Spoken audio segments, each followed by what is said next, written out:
Hi Virgo, welcome to Higher Source Tarot for your July 2020 tarot check. This is for all Virgo, Sun, Moon, Rising, and Venus. And I hope you're all doing well. I thank you so much for the sweet comments you leave and subscribing, liking, sharing. I have had some inquiries about personal readings. I'm not offering them at this time, mostly just because of time. I don't know if my schedule will accommodate it. And I don't want to start something that's not sustainable or that's not with fidelity, all right? This is sacred to me. And I just want to make sure I can do that. So if something changes and I decide that would work and I have the availability, I'll post it on the channel and let people know. But thank you anyway. So if you're new here, I don't do private readings right now, but I'd love to have you as a subscriber. If you tap the bell, you'll be notified when new videos are posted, but it's generally every week, so you can just check back if you don't like the notifications. All right, let's see what's going on. Guidance, please, for Virgo. Guidance, please, for Virgo. Sun, Moon, Rising, and Venus. All right, feels pretty good. Now again, remember, it's always somebody's reading, but it's not everybody's, so you can always check a different part of your chart if it doesn't resonate with you, and sometimes they get pretty specific. So let's see what's going on today. You have the Emperor as your current position with the Death card as an immediate influence. Your destiny here is the Six of Swords. In the distant past, you've got the Four of Cups. The more recent past, the Three of Wands. The energy coming towards you is the Hanged Man. You're represented here by the Nine of Pentacles. The person around you is the Seven of Swords. Your hopes is the Star. And the outcome is the King of Cups.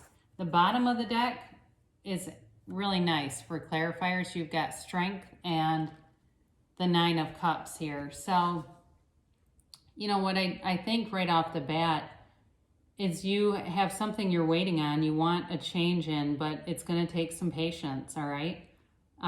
You've got Scorpio, Aries, Leo here, Aquarius here, and you've got not a lot of earth energy in this, but you do have, again, you've got air, so I mentioned Aquarius, but that's also Libra, Gemini. I guess you do have the Nine of Pentacles, so you do have all the elements represented, but if it's one of the signs I mentioned, certainly could be dealing with them. So getting rid of old ideas, all right? So that's right off the bat what I see. Some of you, and it really, with talk about getting rid of old ideas, with these three together, I mean, we're changing perspective for sure. The Death card is very rarely about physical death. It's really more of a figurative term for changing, transitioning, ascending. We must die to be reborn, and we have to let go of some of those mental ideas, especially limiting beliefs. I don't know how many of you grew up in a very authoritarian kind of a place where you just didn't have much autonomy. You didn't have many choices. It was very strict. It was very much heavy-handed feeling. And some of that has created a situation where somebody here is very timid. It's like they really overthink, and there's some codependence around it too, where they want to keep people happy. And they'll do things that hurt themselves so that they can keep people around them happy. And again, that's just coming through here. That certainly could be you, but it feels more like it's you, and there's somebody around you that may take advantage of that or has been. So the Emperor, again, is Aries energy, but it's all about structure, authority, and even though he's very confident, again, it's in this reading, I feel like it's more about somebody who's maintaining like a social image to please other people, okay? And I'll give you an example of that. Like I have a friend who, her dad was an atheist, but he was a surgeon, and a very well-known surgeon.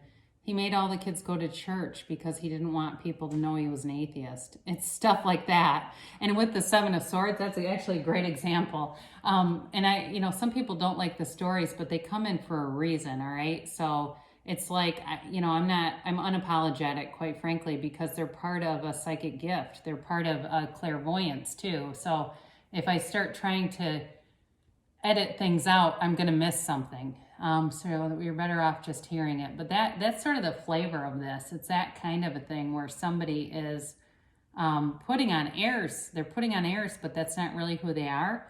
And that needs to be changed. There needs to be a change in how things are viewed. Now, in terms of love, I feel like you have something new coming in, very strong possibility for new love, or it feels more like that to me than anything else. It's possible for some of you, in terms of if you've been in a relationship, that if there's been some strife in it, like there's been some conflict, that's going to get better. I see that too. I don't necessarily get reconciliation off of this out of anybody's, just off of anybody's energy or out of the cards. It really is more about, like, if you're in something, there's going to be a change in the energy and it's going to certainly improve, but it's also new. There's new here. So you have the Six of Swords here. And again, this is moving forward, but it's also with some emotional baggage. All right. So some of you, this is your destiny position. And again, you have free will. So with destiny, you can influence. And that's exactly what the cards are great for, because they show you things that could be headed your way that you can then navigate around. So with the Six of Swords, it's, it's a personal voyage is what I feel like. You're on sort of a personal crusade or voyage to understand yourself, to connect better with the universe, to move forward in that way and move forward with a new freedom and a new happiness. So for those of you that have been restricted by something, and it feels like whatever this is coming through, it really developed an inner critic that is time to, to change from that inner critic to that inner coach. Okay, the coach that uplifts and shows you at the end of the day, if you're one that you're in bed and you tend to go over your day and you look at things and things pop into your mind that make you cringe, or you go, oh, I should have said this, or, and you kind of go back through. Instead of replaying that, revise it, do the process of revision and look at what you want your day to be like. So in the distant past, you've got the Four of Cups here, and this can very much be about feeling complacent, feeling rather bored with something. So if you're in a relationship and you feel like things have gotten kind of boring, then this is for you, because this is definitely a complacency. He's very stubborn though. I mean, he doesn't want to do anything to change. He's not looking to connect really. He's very standoffish. He's very closed off. He's very much single-mindedness, not open to new possibilities, not open to even a conversation. So if that was you, this is again the distant past. The more recent past, you've got the Three of Wands, certainly a much better card than the more distant past, because this is somebody that's open to new possibilities. He sent out his ships, right, to sea, and he kind of just casually waits for them to return to bring him back.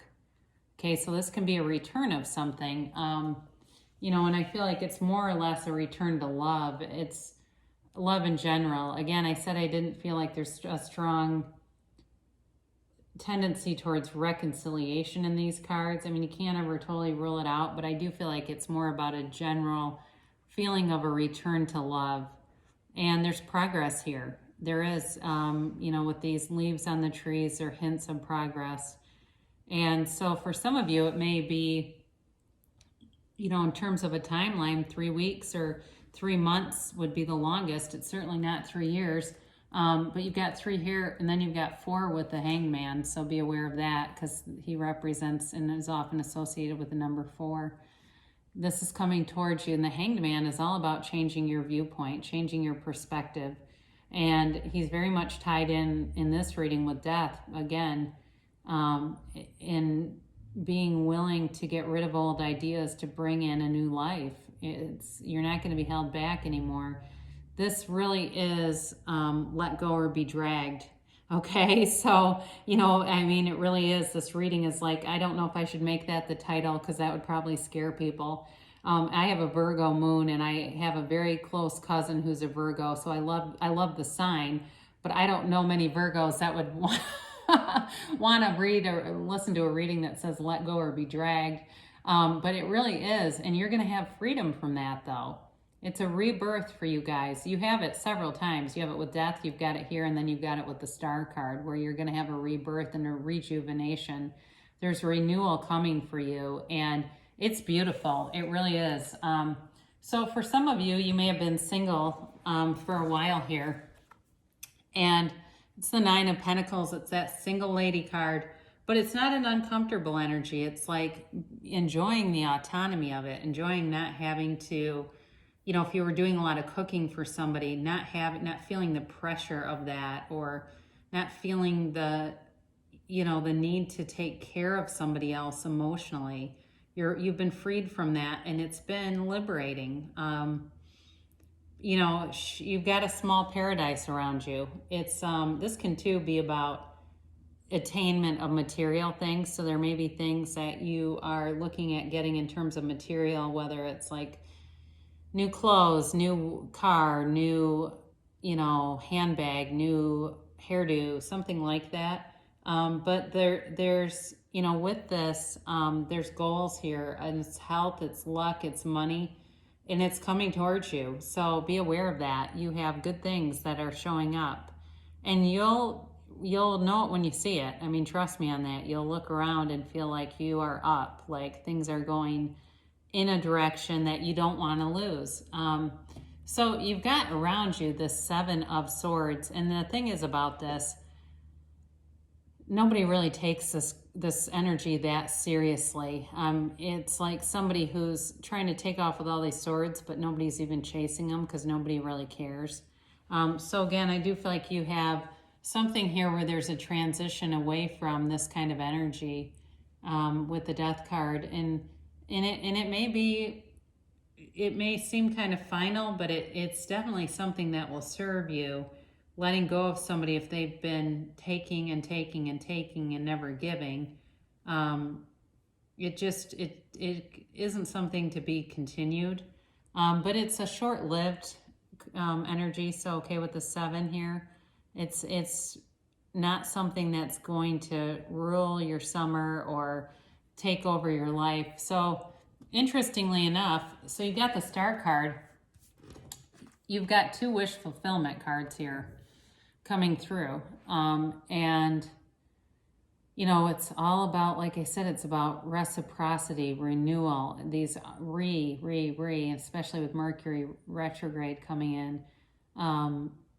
It's a time of healing. It really is. And a time where I think you're going to end up being very proud of yourself, especially if you've been caught up in something that hasn't been good for you. But in terms of, like I said, with a relationship, you're reconnecting with something, someone, and if it got a little bit blasé, this time will be a renewal. Like you will see that this is my person, this is important to me, or vice versa. If you have somebody who isn't very demonstrative, they may hit an energetic change. Something happens that spikes their awareness, and they realize that they aren't as open emotionally as they need to be in a long-term commitment, and they're going to open up. Whoever this is, it feels like they're opening up, and you know, again, she's completely unclothed, she's completely open, and she's not concerned by it. It's not scary to her to become emotionally vulnerable, and that's where you end up. You know, you've got the King of Cups. This is a very mature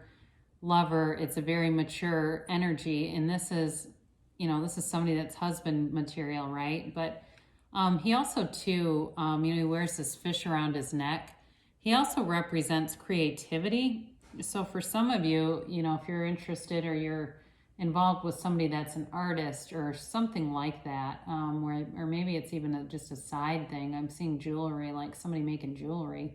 But in any event, it's still a mature love. It's somebody who can be vulnerable, who can express themselves, and who's one, you know, interested in one person at a time. This is someone who will run the distance. But You've got here the Strength card.